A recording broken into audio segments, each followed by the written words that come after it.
Hello friends, welcome back to Asha's creativity. ನಾನಿಲ್ಲಿ 0.75 mm crochet ತೊಗೊಂಡಿದ್ದೀನಿ. ಹಾಗೆ ಕಮಲ್ ವರ್ಕ್ ಥ್ರೆಡ್ ತೊಗೊಂಡಿದ್ದೀನಿ.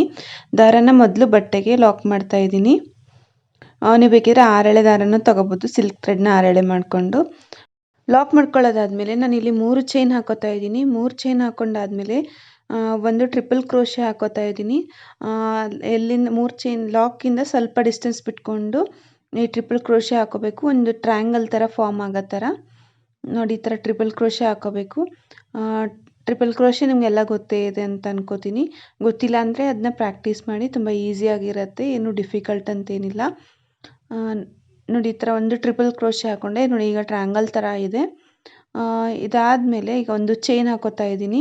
ಮಾಮೂಲಿ ಯಾವ ಥರ ಚೈನ್ ಹಾಕೋತಿದ್ರಲ್ವ ಅದೇ ಥರ ಚೈನ್ ಹಾಕ್ಕೊಂಡು ಸ್ವಲ್ಪ ದಾರನ ಎಳೆದಿಟ್ಕೊಂಡು ನೆಕ್ಸ್ಟ್ಗೆ ಮತ್ತೆ ಒಂದು ಲಾಕ್ ಮಾಡ್ಕೋಬೇಕು. ಲಾಕ್ ಮಾಡಿ ದಾರ ಸ್ವಲ್ಪ ದೂರದಲ್ಲಿ ಎಳೆದಿಟ್ಕೊಂಡು ಲಾಕ್ ಮಾಡ್ಕೋಬೇಕು. ನೋಡಿ, ಲಾಕ್ ಮಾಡಿ ಆದ್ಮೇಲೂ ದಾರನ ಸ್ವಲ್ಪ ಎಳೆದಿಟ್ಕೊಂಡು ಮೊದಲಿಗೆ ಯಾವ ಥರ ಎಷ್ಟು ಡಿಸ್ಟೆನ್ಸ್ಗಿತ್ತೋ ಅಷ್ಟಕ್ಕೆ ಎಳೆದಿಟ್ಕೋಬೇಕು. ಇದೇ ಥರ ಈ ಟ್ರಿಪಲ್ ಕ್ರೋಶೆ ಕಂಪ್ಲೀಟ್ ಆಗೋವರೆಗೂ ಸಿಂಗಲ್ ಕ್ರೋಶೆ ಹಾಕ್ಕೊಂಡು ಈ ಥರ ದಾರನ ಎಳಿತಾ ಹೋಗಬೇಕು. ಒಂದೊಂದು ಸಿಂಗಲ್ ಕ್ರೋಶೆನೂ ಈ ಥರ ದಾರ ಎಳ್ಕೊಂಡು ಒಂದೇ ಡಿಸ್ಟೆನ್ಸಲ್ಲಿ ಬರೋ ಥರ ಹಾಕೋಬೇಕು. ಸೊ ಇಲ್ಲೊಂದು 8ರಿಂದ 10 ಹಾಕಿದರೂ ಸಾಕು. ನೋಡ್ಕೊಳ್ಳಿ, ನಿಮಗೆ ಎಷ್ಟು ಫುಲ್ ಆಗುತ್ತೋ ಅಷ್ಟು ಮಾತ್ರ ಹಾಕಿ. 8, 10 ಅಂತ ಕೌಂಟ್ ಏನು ಇಟ್ಕೋಬೇಕು ಅಂತಿಲ್ಲ. ಬಟ್ ಮೊದಲನೇದಕ್ಕೆ ಎಷ್ಟು ಹಾಕಿರ್ತೀರೋ ಎಲ್ಲ ಡಿಸೈನ್ಗೂ ಅಷ್ಟೇ ಹಾಕಬೇಕಾಗತ್ತೆ.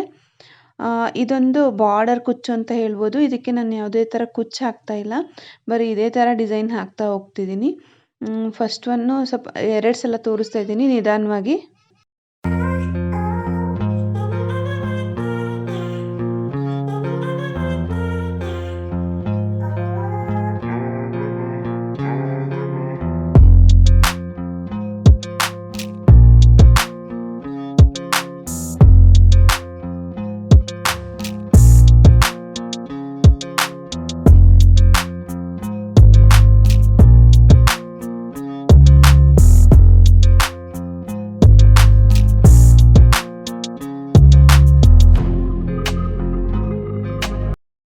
ಟ್ರಿಪಲ್ ಕ್ರೋಶೆ ಫುಲ್ ಆದಮೇಲೆ ಒಂದು ದಾರ ತಗೊಂಡು ಎಲ್ಲ ದಾರನೂ ಆಚೆ ತೆಗಿತಾ ಇದ್ದೀನಿ. ಇದಾದಮೇಲೆ ಈಗ ನಾನೊಂದು ಮತ್ತೆ ಒಂದು ಚೈನ್ ಲಾಕ್ ಹಾಕೋತಾ ಇದ್ದೀನಿ. ಇಲ್ಲಿ ಈ ಥರ ಲಾಕ್ ಆದಮೇಲೆ ಈ ಡಿಸೈನ್ ಕಂಪ್ಲೀಟ್ ಆದಂಗೆ. ಇದಾದಮೇಲೆ ನೆಕ್ಸ್ಟ್ಗೆ ನಾನು ಮತ್ತೆ ಟ್ರಿಪಲ್ ಕ್ರೋಶೆ ಹಾಕ್ತೀನಿ. ಮತ್ತು ಅದೇ ಥರ ಈಗ ಫಸ್ಟ್ಗೆ ಏನು ಹಾಕಿದ್ವಲ್ವ ಅದೇ ಥರ ಕಂಟಿನ್ಯೂ ಮಾಡ್ತಾ ಹೋಗ್ತೀನಿ. ನೋಡಿ, ಟ್ರಿಪಲ್ ಕ್ರೋಶೆ ಫಸ್ಟ್ಗೆ ಒಂದು ಚೈನ್ ಹಾಕ್ಕೊಂಡಿದ್ದೆ, 3 ಚೈನ್ ಹಾಕ್ಕೊಂಡು ಆಮೇಲೆ ಟ್ರಿಪಲ್ ಕ್ರೋಶೆ ಹಾಕಿದ್ದೆ. ಬಟ್ ಈ ಸಲ ಹೇಗೂ ಈ ಮೊದಲೇದೊಂದು ಡಿಸೈನ್ ಕಂಪ್ಲೀಟ್ ಆಗಿದೆ. ಸೊ ಅದರ ನೆಕ್ಸ್ಟ್ ಮತ್ತೆ ಟ್ರಿಪಲ್ ಕ್ರೋಶೆ ಹಾಕ್ಕೊಂಡೆ. ಟ್ರಿಪಲ್ ಕ್ರೋಶೆ ಆದಮೇಲೆ ಒಂದು ಚೈನ್ ಹಾಕೋತೀನಿ. ನೋಡಿ, ಒಂದು ಚೈನ್ ಹಾಕೋಬೇಕು. ಮಾಮೂಲಿ ಮೊದಲಿಗೆ ಹೆಂಗೆ ಹಾಕಿದ್ವಲ್ವ ಅದೇ ಥರ ಚೈನ್ ಹಾಕ್ಕೊಂಡು ಸ್ವಲ್ಪ ದಾರನ ಎಳೆದಿಟ್ಕೋಬೇಕು. ಮೊದಲಿಂದು ಪ್ಯಾಟರ್ನಲ್ಲಿ ಎಷ್ಟು ದಾರ ಡಿಸ್ಟೆನ್ಸ್ಗೆ ಎಳೆದಿಟ್ಕೊಂಡಿದ್ರು ಅಷ್ಟಕ್ಕೆ ಎಳೆದಿಟ್ಕೊಂಡು ನೆಕ್ಸ್ಟ್ ಒಂದು ಸಿಂಗಲ್ ಕ್ರೋಶೆ ಹಾಕೋತೀನಿ. ಸಿಂಗಲ್ ಕ್ರೋಶೆ ಆದಮೇಲೂ ಈ ಥರ ದಾರ ಅಷ್ಟೇ ಡಿಸ್ಟೆನ್ಸ್ಗೆ ಎಳೆದಿಟ್ಕೋಬೇಕು. ಇದೇ ಥರ ಅದು ಟ್ರಿಪಲ್ ಕ್ರೋಶೆ ಕಂಪ್ಲೀಟ್ ಆಗೋವರೆಗೂ ಒಂದು ಸಿಂಗಲ್ ಕ್ರೋಶೆ ಹಾಕಿ ಈ ಥರ ದಾರನ ಎಳೆದಿಟ್ಕೋಬೇಕು. ಎಲ್ಲ ದಾರನೂ ಈಕ್ವಲ್ ಆಗಿರಬೇಕು. ಒಂಚೂರು ಹೆಚ್ಚು ಕಮ್ಮಿ ಆದರೂ ಪರವಾಗಿಲ್ಲ, ಬಟ್ ಆಲ್ಮೋಸ್ಟ್ ಸ್ವಲ್ಪ ಸೇಮ್ ಲೆಂತ್ಗೆ ನೋಡ್ಕೊಳ್ಳಿ, ಇಲ್ಲಾಂದರೆ ಡಿಸೈನ್ ಚೆನ್ನಾಗಿ ಬರಲ್ಲ. ತುಂಬ ಸಿಂಪಲ್ ಆಗಿದೆ, ನೋಡೋಕ್ಕೆ ಸ್ವಲ್ಪ ಕಾಂಪ್ಲಿಕೇಟೆಡ್ ಅಂತ ಅನಿಸ್ಬೋದು. ನೀವು ಈ ವಿಡಿಯೋನ ಸ್ಕಿಪ್ ಮಾಡದೆ ನೋಡಿದ್ರೆ ನೀವು ಕಂಪ್ಲೀಟಾಗಿ ಈಸಿಯಾಗಿ ಹಾಕ್ಬೋದು. ಇದ್ರ ಜೊತೆಗೆ ನೀವು ಪ್ರಾಕ್ಟೀಸ್ ಮಾಡ್ತಾ ಹೋದರೆ ಪಾಸ್ ಮಾಡ್ಕೊಂಡು ಪ್ರಾಕ್ಟೀಸ್ ಮಾಡಿ.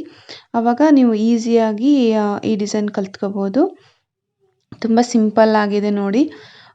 ನಿಮಗೆ ಈಸಿಯಾಗಿ ಮಿನಿಮಮ್ 1.5 ಅವರಲ್ಲಿ ಇದು ಮುಗಿಸ್ಬಿಡ್ಬೋದು ಫುಲ್ ಸೀರೆಗೆ. ನೋಡಿ, ಮೊದಲಿಗೆ ಹಾಕಿದ್ವಲ್ಲ ಅದೇ ಥರನೇ ಒಂದು ದಾರ ತಗೊಂಬಿಟ್ಟು ಎಲ್ಲ ದಾರ ಎಳ್ಕೊಂಡು ಈಗ ಮತ್ತೆ ಒಂದು ಲಾಕ್ ಮಾಡಿಕೊಂಡೆ. ನೋಡಿ, ಡಿಸೈನ್ ಪೂರ್ತಿ ಕಂಪ್ಲೀಟ್ ಆದಮೇಲೆ ಈ ಥರ ಕಾಣಿಸುತ್ತೆ. ನಾನು ಇಷ್ಟೇ ಹಾಕ್ಕೊಂಡು ತೋರಿಸ್ತಾ ಇದ್ದೀನಿ. ಈ ಡಿಸೈನ್ ನಿಮಗೆಲ್ಲ ಇಷ್ಟ ಆಯಿತು ಅಂತ ಅನ್ಕೋತೀನಿ. ಇಷ್ಟ ಆಗಿದ್ರೆ ದಯವಿಟ್ಟು ಲೈಕ್ ಮಾಡಿ, ಕಮೆಂಟ್ ಮಾಡಿ, ಹಾಗೆ ನಿಮ್ಮ ಫ್ರೆಂಡ್ಸ್ ಜೊತೆ ಶೇರ್ ಮಾಡಿ. Thank you.